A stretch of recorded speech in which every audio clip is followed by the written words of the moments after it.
안녕하세요. 오늘은 실내 생활하는 우리 고양이들의 삶의 질, 이걸 어떻게 한 단계 더 높일 수 있을지 좀 깊이 이야기 나눠보겠습니다. 당신이 보내주신 자료가 아주 흥미로운데요. 플레이 캣 시스템이라는 것에 대한 연구예요. 네, 맞아요. 그 시스템이 실내 고양이들의 본능적인 피로들 있잖아요. 뭐 탐색하고 숨고 또 높은 곳 찾고 하는 거요. 그런 것들을 어떻게 채워주는지에 대한 내용이죠. 특히 그 자료에서 문제 행동이 72%나 줄었다는 거, 그리고 여러 마리 키우는 집에서는 긴장감이 65%나 완화됐다는 결과가 있던데 이게 정말 궁금하더라고요. 오늘 이걸 좀 자세히 들여다보는 게 저희 목표입니다. 바로 시작해볼까요? 사실 자연에서 고양이들은 사냥도 하고 주변 탐색하고 높은 데 오르내리고 이게 일상이잖아요. 그렇죠. 근데 아파트 같은 실내 환경은 아무래도 이런 본능을 다 펼치기엔 좀 제한적이죠. 네, 맞아요. 한계가 있죠.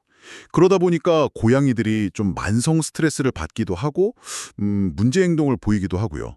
자료를 보니까 바깥 활동이 좀 어려운 고양이들 중 34%가 배변 실수나 아니면 그루밍을 너무 심하게 한다거나 그런 행동 문제를 보인대요.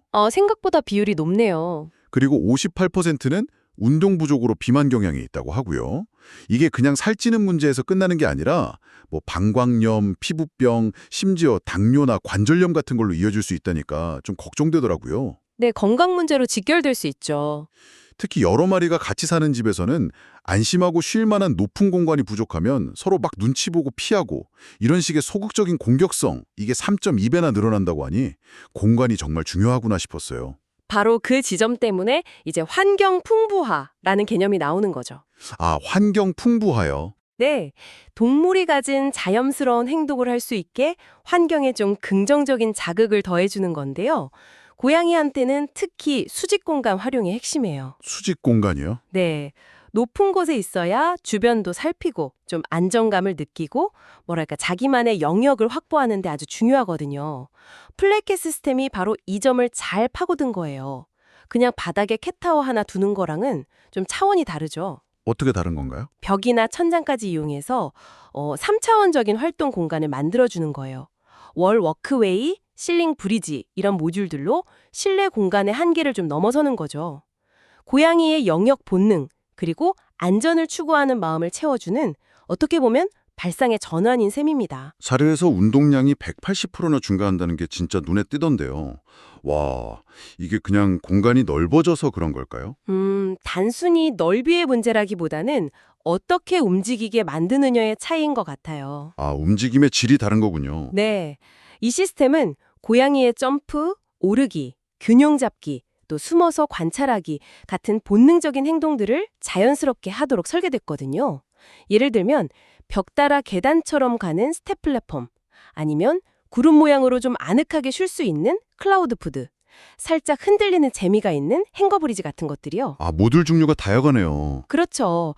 이런 다양한 모듈들이 각각 근력 강화나 스트레스 해소, 인지 자극 같은 특정 목적을 가지고 유기적으로 연결되는 거죠. 흥미롭네요. 그리고 고양이가 바닥에서 한 1.5m 이상 그 정도 높은 곳에서 쉴 때 스트레스 호르몬, 그 코르티솔 수치가 31%나 감소한다는 연구 결과도 있어요. 와, 31%나요? 네, 그러니까 단순히 노는 걸 넘어서 심리적인 안정감까지 주는 거죠. 그럼 여러 마리 키우는 집사님들한테는 정말 좋은 소식이겠네요.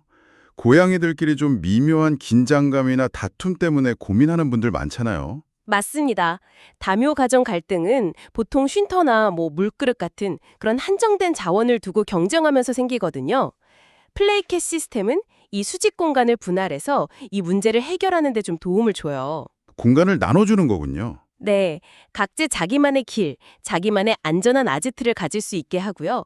혹시 서로 마주치고 싶지 않을 때는 다른 층이나 다른 길로 피할 수 있는 우회로를 만들어주는 거죠. 아, 도망갈 곳이 생기는 거네요. 그쵸. 그리고 쉼터나 물그릇 같은 자원도 여러 높이랑 위치에 나눠 놓으니까 직접적인 경쟁 상황 자체가 줄어들고요. 그렇군요. 실제로 3마리 키우는 집에서 이걸 설치하고 나서 영역 표시하려고 오줌 뿌리는 거 있잖아요. 그런 긴장 관련 행동이 89%나 줄었다는 사례도 있어요. 와, 89%면 거의 사라지는 수준인데요? 네, 이건 결국 고양이뿐만 아니라 같이 사는 사람의 스트레스도 줄여주는 아주 중요한 부분이죠. 그렇게 스트레스가 줄면 당연히 건강에도 직접적인 영향이 있겠네요. 자료 보니까 건강 증진 효과도 꽤 뚜렷하던데요. 네, 스트레스 줄면 면역력도 좋아지고 전반적으로 건강에 좋죠. 게다가 이 수직으로 움직이는 것 자체가 아주 훌륭한 운동이 돼요. 운동 효과요? 네, 허리나 뒷다리 근력을 평균 22% 정도 향상시켜서 나이 들어서 생길 수 있는 관절 질환 예방에도 도움이 될 수 있고요. 활동량이 늘어나니까 6개월 만에 비만 고양이 체중이 평균 15% 감소하는 효과도 보고됐어요. 15%면 상당한데요. 특히 인상 깊었던 사례가 있었는데 좀 비만이고 바구도 심하게 긁고 배변 실수까지 하던 4살 고양이가 있었대요. 네네. 근데 이 시스템 설치하고 12주 만에 체중이 20%나 줄고 가구 긁는 건 아예 없어지고 배변 실수도 사라졌다는 거예요. 와, 거의 뭐 극적인 변화죠. 그렇죠. 그리고 5가구를 대상으로 한 연구에서는 영역 다툼 72% 감소, 스스로 노는 시간이 118% 증가, 스트레스 때문에 병원 가는 횟수도 57% 줄어서 연간 평균 $320 정도 의료비 절약 효과까지 추정된다고 하더라고요.